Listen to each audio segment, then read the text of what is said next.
আমি রাজনীতি থেকে করে কামে খাসতে আসিনি।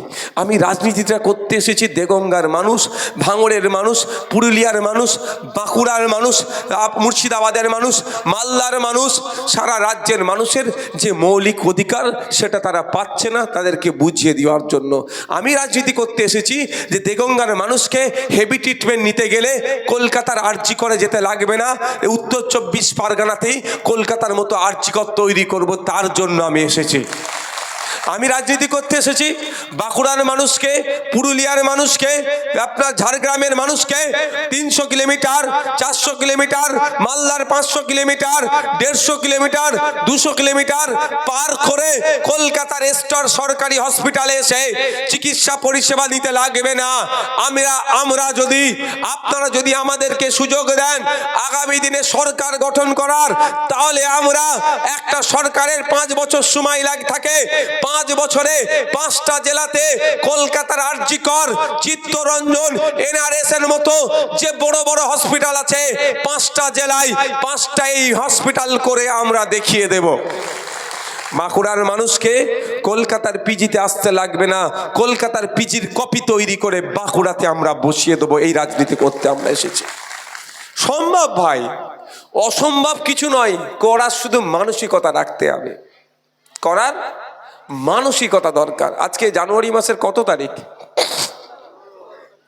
এখন পর্যন্ত আইএসএফ এর পক্ষ থেকে শুধু আমি গিয়ে, অন্য জায়গায় আরো হচ্ছে, আমি গিয়ে ব্লাড ডোনেশন ক্যাম্পে প্রায় 3000-এর অধিক সারা পশ্চিমবাংলা জুড়ে বলছি লোক ব্লাড দিয়ে দিয়েছে মানুষের জন্য। তাহলে 12,000 মানুষ, রাজ্যের 12,000 মানুষ উপকৃত হবে আইএসএফ এর দ্বারা। এই জানুয়ারি মাসের শুধু 15 তারিখের কথা বলছি, আজকের দিনটা ছেড়ে।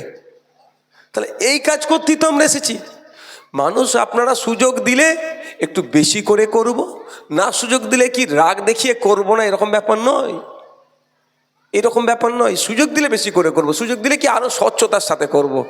এই যে 12,000 মানুষ উপকৃত হচ্ছে, তখন আরেকটা হয়তো বেশি করতে পারবো। আর কি করব? ব্লাড ব্যাংকের সব অনলাইন সিস্টেম করে দেবো। কার কত ইউনিট ব্লাড আছে সব অনলাইনে দেখা যাবে, কোনো বেটা ব্ল্যাকে বিক্রি করতে পারবে না, জব্দ করে দেবো। আমরা কেন রাজনীতিতে এসেছি? আমাদের কেন আসার দরকার কি?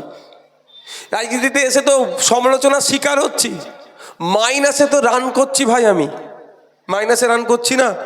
এমএলএ হিসাবে 1,21,000 টাকা মাসে পাই, 21 পয়সা আমি নিই না, 21টা পয়সা আমি নিই না। আমি কেন মাইনাসে রান করছি বলছি, আপনারা বুঝে নেবেন, বুঝিয়ে দিচ্ছি। আচ্ছা, আমার যে ব্যাকগ্রাউন্ড ফুরফুরা শরীফ থেকে, তো আমার সমবয়সী কারা, আমরা সব একসাথে পড়াশোনা করেছি, প্রায় 7-8 ভাই আমরা। সানাউল্লাহ ভাই, আব্দুল কাদের ভাই, জুনায়েদ ভাই, সৌবান ভাই, মুজাহিদ ভাই, মুশফিকিন ভাই, আমি একসাথে, কিন্তু আমরা একসাথে পড়াশোনা করেছি। তারা এখন দেখেছেন তো বড় বড় সেলসেল, এক একজন হাতিয়ার তো ভাই, অস্বীকার কেউ করতে পারবে? তাদের সাথে তারা ভালো শিক্ষিত, তারা যথেষ্ট মেরিটোরিয়াস। তবে আপনাদের নওশাদ ছোট ভাইও কিন্তু খুব একটা পড়াশোনাতে কমতি নয়, ঠিক আছে? তাই তারা দেখুন আজকে জলসা করছে, সমাজ মানে ধর্মীয় বার্তা, সামাজিক বার্তা দিচ্ছে। আমি আপনাদের বলছি লসে রান কেন বলছি। আর আমার স্ট্যামিনা কত আছে আপনাদেরকে নতুন করে পরীক্ষা দিতে হবে। গত লোকসভা নির্বাচনে আমি 117টা শুধু জনসভা করেছি, ছোট বড় মিলিয়ে। ভাবতে পেরেছেন? 117টা। এই আজকে আমি 4টে প্রোগ্রাম করব, দেগঙ্গাতে 3টে আর একটা রাজারহাট নিউ টাউনে। বুঝতে পেরেছেন? আমি যদি আজকে এখানে এসে জলসা করতাম, আপনারাই বলুন যত কম হলেই আপনি আমাকে কত দিতেন নজরে না? আপনারাই বলুন। অত বড় আমি নয়, আমি বলছি তো, আমি ধরছি, আমি 10,000 ধরছি। আমি ওনাদের সানাউল্লাহ ভাই, আব্দুল কাদের ভাই, জুনায়েদ ভাইদের মতো অত ভালো বক্তা হতে পারবো না। জুনায়েদ ভাই, সানাউল্লাহ ভাই যা বক্তা, আমি সেই লেভেলে যেতে পারবো না। আমি ধরছি 10,000। তাহলে 4টে করলে কি হতো? তাহলে পার ডে আমার লস কত হচ্ছে? পার ডে লস আপনারাই বলুন। 40,000 আপনারাই বলুন পার ডে আমার লস হচ্ছে। আমার স্বার্থটা কি? স্বার্থটা কি প্রশ্ন করতে পারেন? স্বার্থ ছাড়া আপনি এরকম লস করছেন, নিশ্চিত তাহলে কেউ মাল দিচ্ছে। হতে পারে তো। স্বার্থ ছাড়া কোনো মানুষ চলে না, কিন্তু নিঃস্বার্থে কোনো মানুষ চলে না, এটা মাথায় রাখবেন। আমারও স্বার্থ আছে। আমার স্বার্থটা ওটাই, আমার পূর্বপুরুষের আত্মত্যাগ আত্মবলিদানকে রেকগনাইজ করা আমার স্বার্থ। আমার পূর্বপুরুষকে, আপনার আমার পূর্বপুরুষকে, ফুরফুরার পীর আবু বকর সিদ্দিক রহমতুল্লাহ আলাইহি সমাজের জন্য, ধর্মের জন্য, রাষ্ট্রের জন্য যে ত্যাগ স্বীকার করেছে, সেটাকে আমি সম্মান দেওয়ার জন্যই আজকে রাস্তায় আছি, নিঃস্বার্থে। এই নিঃস্বার্থে। স্বার্থটা কি? আমার পূর্বপুরুষের অবদানটাকে মানুষের কাছে তুলে রাখতে হবে। আমার পূর্বপুরুষকে, আপনার পূর্বপুরুষকে, বেগম হজরত মহলটাকে, প্রীতিলতা অদ্দেদারটাকে, বিনয় বাদল দীনেশটাকে, মাস্টারদা সূর্য সেনটাকে, গান্ধীজিটাকে, নেতাজিকে, ভগৎ সিংকে, আশফাকুল্লাহকে, ক্ষুদিরামকে, বিরসা মুন্ডাকে, আপনারা আমারই তো পূর্বপুরুষ। তারা কেউ 25 বছরের গণ্ডি পার হয়নি, কেউ 30 বছরের গণ্ডি পার হয়নি, কেউ 20 বছরের গণ্ডি পার হয়নি। 22 বছরের একটা মেয়ে মহিলা দেশের জন্য যদি জীবন দিতে পারে নিঃস্বার্থে, দেশকে ভালোবেসে ব্রিটিশ মুক্ত করার জন্য যদি জীবন দিতে পারে নওশাদ সিদ্দিকী, তাহলে এই 30 বছর 31 বছরের ছেলেটা সেই দেশের জন্য যে আইন আছে, সেই আইনটা সঠিক পথে চালানোর জন্য কেন মানুষের জন্য কাজ করতে পারবে না? স্বার্থ তো আমার এটা। আমার ফুরফুরা পীর আবু বকর সিদ্দিক রহমতুল্লাহ আলাইহি স্বাধীনতা সংগ্রামী ছিলেন, তার উদ্দেশ্যটাকে আমি এগিয়ে নিয়ে যাচ্ছি। এটাই আমার স্বার্থ। আমার স্বার্থটা কি বলে দিই আপনাদের, এটাই স্বার্থ। আপনাকে ট্রিটমেন্টের জন্য কলকাতায় যেতে লাগবে না, আপনার এলাকায় হসপিটাল তৈরি হোক, এটাই আমার স্বার্থ। আপনার যে বাচ্চারা, যে শিশু আছে তো প্রত্যেকের বাড়িতে, ভাই এই কেন ওখানে তুলাতুলি করছো বলো তো? ওখানে থাক, আর তুলাতুলি করতে হবে না। আপনাদের প্রত্যেকের বাড়িতে শিশু আছে। আমার মাইকের আওয়াজটা যাচ্ছে, এই আওয়াজ হয়তো তৃণমূলের সমর্থকেরও কানে পড়বে। আমি নেতাদের কথা বলছি না, সমর্থকদের কথা বলছি। যারা তৃণমূলকে ভরসা করে ভোট দিয়েছেন তাদেরও কানে পড়ছে। আমি তাদেরকেও বলছি, আর আপনাদেরও বলছি, আমার স্বার্থটা একটু আপনারা জানার চেষ্টা করবেন যে নওশাদ ভাই কি স্বার্থের জন্য এত কষ্ট করছে। নওশাদ ভাইয়ের স্বার্থটা এটা হচ্ছে, আপনার ছেলেকে উচ্চ শিক্ষায় শিক্ষিত করতে হবে, এটাই নওশাদের স্বার্থ। কেন করতে হবে? এখন এসআইআর নিয়ে কি ধরনের চলছে, সময় পেলে আমি বলবো। তবে আপনি জেনে রাখুন, পশ্চিমবাংলা থেকে 4টে মামলা হয়েছে এসআইআর নিয়ে। 4টে মামলার মধ্যে আপনাদের প্রিয় নওশাদ ভাইয়েরও কিন্তু নাম আছে। এটা মাথায় রেখে দেবে না, যে সময় পাই বলবো। কেন আমি উচ্চশিক্ষায় শিক্ষিত করতে চাইছি আপনারা বলুন। যখন এসআইআর এর ফর্ম ফিল আপ হচ্ছিল, গণনা ফর্মটা যখন ফিল আপ হচ্ছিল, আপনারা কতটা চিন্তার মধ্যে ছিলেন? কেন চিন্তার মধ্যে ছিলেন? দুটো দিক, এক 2002 এর ভোটার লিস্টের বাপের নাম, মায়ের নাম, দাদুর নাম, দাদির নাম কিভাবে খুঁজে পাবো? দ্বিতীয়ত ফর্মটা নির্ভুল ফিল আপ করতে হবে, তাই তো ভাই? তার জন্য আমি এর কাছে যাওয়া, তার কাছে যাওয়া, কেউ 30 টাকা, কেউ 50 টাকা নিয়েও ফর্মটা ফিল আপ করেছে। এই ধরনের ঘটনা আছে। কিন্তু আপনি ফর্মটা ফিল আপের জন্য এর কাছে গেছেন, তার কাছে গেছেন, কত ব্যতিব্যস্ত হয়েছেন। আজকে বলুন, আপনি যদি আপনার ছেলেটাকে উচ্চ শিক্ষায় শিক্ষিত করতেন, তাহলে আপনাকে কারো বাড়িতে যেতে হতো না, আপনার বাড়িতে অন্য লোক ফর্মটা ফিল আপ করতে আসতো। এই জন্যই আমি আপনার ছেলেটাকে শিক্ষিত করতে চাইছি, এটাই আমার স্বার্থ। আপনার ছেলেকে শিক্ষিত করলেই আমার ছেলেও সুরক্ষিত থাকবে। আমি আমাকে দিয়ে উদাহরণ দিচ্ছি, আমার ছেলেকে ডক্টর বানিয়েছি, আপনার ছেলেটা প্রপার এডুকেশন পায়নি, সমাজের সাথে কম্পিটিশনে যেতে পারছে না। আমার ছেলেটা যখন ডক্টরি করে বাড়িতে ফিরবে, আমার ছেলের গলায় ছুরিটা কিন্তু ধরবে, যা আছে দে।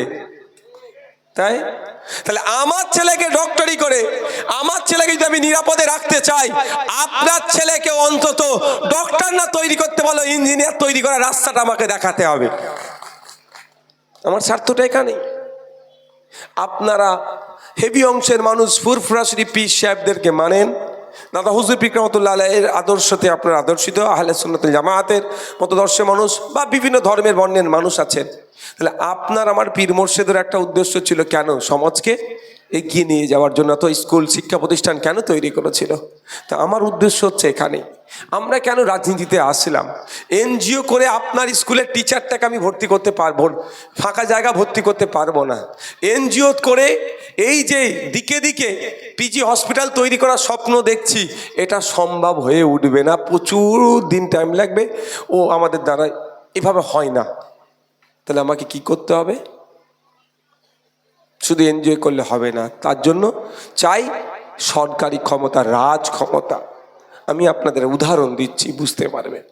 2024-25 অর্থবর্ষ পর্যন্ত পশ্চিমবঙ্গ বিধানসভার মধ্যে সরকারের দেওয়া তথ্য অনুযায়ী 11,000 কোটি টাকার ওপরে স্বাস্থ্যসাথী কার্ডের জন্য খরচ হয়েছে।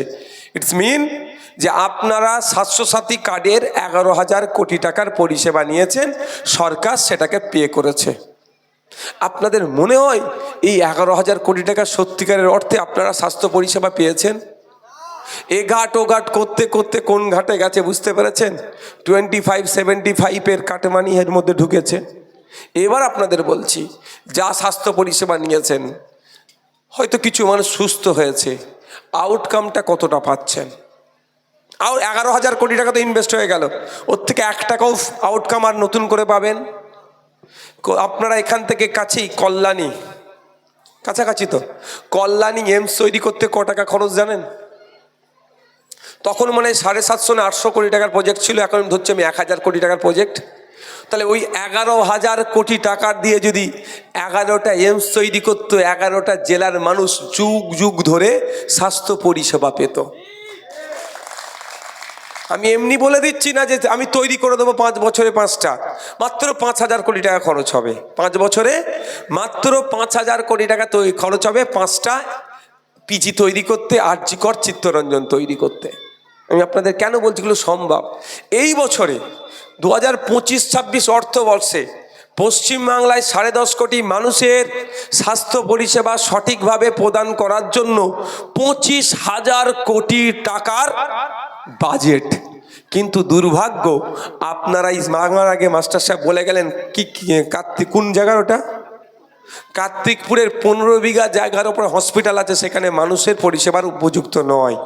কিন্তু আপনাকে পরিষেবা দেওয়ার জন্য 25,000 কোটি টাকা বরাদ্দ হয়েছে। ভাবতে পেরেছেন? 25,000 কোটি টাকা যদি 10 টাকার নোট করে দেগঙ্গা বিধানসভার মানুষকে গুনতে দেওয়া হয়, কত বছর লাগবে বুঝতে পারছেন? মেশিন ছাড়া, বলে মেশিন দেবো না, হাতে গোন, কত বছর লাগবে বুঝতে পেরেছেন? সেই 25,000 কোটি টাকা বরাদ্দ হলেও আপনি সরকারি স্বাস্থ্যকেন্দ্রে গিয়ে আপনার এক্সরেটা আপনি করতে পারছেন না, ডক্টর ঠিকঠাক পাচ্ছেন না, ঔষধ ঠিকঠাক পাচ্ছেন না, ফলে আপনি বেসরকারি হসপিটালে গিয়ে চিকিৎসা পরিষেবা নিতে হচ্ছে। টোটালটাই একটা ধোঁয়াশার মধ্যে আছে। ওই 25,000 কোটি টাকা থেকে যদি আমি 1,000 কোটি টাকা বার করি, তাহলে একটা বছরে একটা করে পিজি তৈরি হচ্ছে। তাহলে সম্ভব তো ভাই? আমি যে কথা বললাম সেটা আমি যুক্তি তর্কে বুঝাতে পেরেছি? না হলে কি বলবে তৃণমূলের ভাইরা, এই নওশাদ ভাই ভুল বলে চলে গেল। আমি আপনার দেগঙ্গার কথা বলছি। ওই যে 15 বিঘা জমিটা কম নয় ভাই, 15 বিঘা জমিটা কম নয়। ওই 15 বিঘা জমির ওপরেই কিন্তু পিজির মতো বড় স্টার হসপিটাল তৈরি করা যায়। তা না পারলেও অন্তত সুপার স্পেশালিটি হসপিটাল তৈরি করা যায়। তবে পশ্চিমবাংলায় সরকার চলছে, এটা একটা সার্কাস চলছে। কেন তারা আমি প্রমাণ একাধিক দিতে পারবো। সময় আমি আর বক্তব্য দীর্ঘায়িত করব না, মাইক অনেক দূরে আছে, আজানেরও সময় হয়ে যায়। 40 হলে আমাকে বলবে। 45 আজান তো নাকি? 40 আজান। তাহলে কয়েকটা কথা বলে আমি শেষ করে দেবো। তার আগে SIR নিয়ে মনে করবে, হেয়ারিংয়ের রিসিপ্টটা নিতে হবে, এটা বলবো, এই বিষয়টা মনে করে দেবে। কি বলছিলাম? এই সার্কাস চলছে কেন সব ভুলে যাচ্ছি মাঝে মধ্যে, এত চাপ হয়ে যাচ্ছে না মাথায়। আবার চলে যাচ্ছে। সার্কাস চলছে কেন? মেডিকেল কলেজ থেকে রেফার করা যায় না। Medical college means highest medical institution. আপনার বুথ লেভেলে একটা হয় না স্বাস্থ্যকেন্দ্র, এটা সব থেকে ছোট স্বাস্থ্যকেন্দ্র, আর সব থেকে বড় স্বাস্থ্যকেন্দ্রের নাম কি? Medical college. ওখানে রিসার্চ হয়, ওর ওপরে আর হয় না। কিন্তু বারাসাত মেডিকেল কলেজ তো, তাহলে বারাসাত মেডিকেল কলেজ থেকে আবার রেফার করে কলকাতায় পাঠাতে হচ্ছে কেন? তাহলে মেডিকেল কলেজ শুধু নাম, নাম কাস্তে মেডিকেল কলেজ। মেডিকেল কলেজের যে আনুষঙ্গিক যেগুলো থাকা দরকার নিশ্চিতভাবে এখানে নাই। ফলে মেডিকেল কলেজ থেকে ট্রান্সফার করে রেফার করে কলকাতাতে পাঠাতে হচ্ছে। তাহলে এইটা একটা, যেটা এটা হতে পারে, তাহলে মেডিকেল কলেজ নামটা মুছে দেওয়া দরকার ওদের। মেডিকেল কলেজ যে হায়েস্ট, ওর ওপরে আর মেডিকেলের কোনো এ নাই। আমার কোনো রেকর্ড হচ্ছে তো, আমার এটা এই ভাইরা তো ছাড়বে।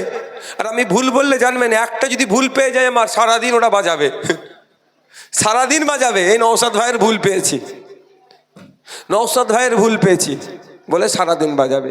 ওই জন্য আমি একটু মাঝে মধ্যে বলি, দিয়াল ফিয়াল লিখলে একটা দুটো বানান ভুল লিখে দিবি, ছবি তুলে ওরা ছাড়ুক, আমাদের অ্যাড হবে। আমি বলি, দু একটা জায়গায় বলেছি, 21শে জানুয়ারি দিয়াল লেখা হচ্ছে, ওই যে একটা দুটো বানান ভুল করে দিবি। কেন বলুন তো? আমাদের তো ভুল পাই না। এই শুনে নিলে আর মনে ছাড়বে না ওরা।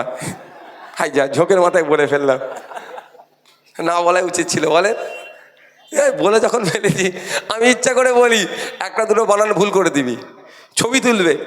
এই আইএসএফ পার্টি অশিক্ষিত, কিচ্ছু জানে না। আমার তো প্রচার হয়ে যাবে বইটা দিয়ে। আমাদের ভুল পেয়েছে মানে সারাদিন ফাটাবে। বিজেপির 77টা এমএলএ, কোনো কথা নেই। একটা সংযুক্ত মোর্চা তথা আইএসএফ এর এমএলএ পাগল হয়ে যাচ্ছে, বুঝতে পারছেন? মানে এক এমএলএ 293 উপরে ভারী পড়ছে। আগামী দিনে একাধিক এমএলএ তৈরি করতে হবে। দেগঙ্গা থেকে এমএলএ তৈরি হবে, ভাঙড় থেকে হবে, ক্যানিং থেকে হবে, পাঁশকুড়া থেকে হবে, দার্জিলিং থেকে হবে, মুর্শিদাবাদ থেকে হবে, মালদাতে হবে, ঝাড়গ্রামে হবে, বাঁকুড়াতে হবে, পুরুলিয়াতে হবে। বিভিন্ন প্রান্ত থেকে মানুষ প্রস্তুতি নিচ্ছে ভাঙড়ের বিধায়কের সাথে তাদের বিধায়ককে যুক্ত করে বিধানসভার মধ্যে মানুষের অধিকারের জন্য লড়াই করবে। আপনারা প্রস্তুত আছেন তো নাকি? ওয়াকাফ নিয়ে আজকে মাস্টার সাহেব বলেছেন, আমি শুধু দুটো কথা বলবো ওয়াকাফ নিয়ে। আইএসএফকে ডিস্টার্ব যারা করছে কদমগাছি অঞ্চলে, কদমগাছি অঞ্চলে আইএসএফকে নিয়ে যারা বড় বড় কথা বলছে, তাদেরকে আমি এতটুকু বলতে চাই, আপনারা বলছেন বলুন আইএসএফকে নিয়ে বড় বড় কথা, তবে এতটুকু মাথায় রাখবেন, আপনার আব্বার কবর, আম্মার কবর, দাদুর কবর, দাদির কবর, নানার কবর, নানির কবর তথা আপনার আত্মীয়র কবর যে এখনো সুরক্ষিত আছে, কবরে বুলডোজার চালিয়ে জুতোর ফ্যাক্টরি তৈরি করে দেয়নি, কবরে বুলডোজার চালিয়ে মদের ফ্যাক্টরি তৈরি করে দেয়নি। এটা মাথায় রাখবেন। কোন মমতা ব্যানার্জি, অভিষেক ব্যানার্জি করা মামলাতে নয়, নওশাদ সিদ্দিকীর করা মামলার জন্য আপনার বাপের কবর, দাদির কবর, পরিবারের কবরটা এখনো সুরক্ষিত আছে। তাই তৃণমূলের বন্ধুদের বলবো, যারা সমালোচনা করছেন সমালোচনা করুন, আমি সমালোচনার বিরুদ্ধে নয়। You have to right, you can criticism, আপনার অধিকার আছে, আপনি সমালোচনা করতে পারেন, কিন্তু দুটো বিষয় মাথায় রাখবেন। সমালোচনা করতে গিয়ে যে শব্দের আনাগোনা করছেন, শব্দগুলো শালীনতা যেন হয়, শালীনতা বজায় রেখে, শালীন শব্দ যেন হয়, শালীনতা বজায় রেখে সমালোচনা করুন। আর দ্বিতীয়, যে বিষয়ে সমালোচনা করছেন সেই বিষয়ে জ্ঞান রাখবেন, তারপরে সমালোচনা করবেন। তবে আপনাদের জানিয়ে রাখতে চাই, সাধারণ মানুষ সহ তৃণমূলের বন্ধুদের বলবো যে আজকে মমতা ব্যানার্জি আপনার বাপের কবর, আপনার দাদুর কবর বাঁচানোর জন্য সুপ্রিম কোর্টে মামলা করেনি। এই নওশাদ সিদ্দিকীদের মতো গুটি কয়েক মানুষ আপনার বাপ দাদুর কবর বাঁচানোর জন্য মামলা করেছে।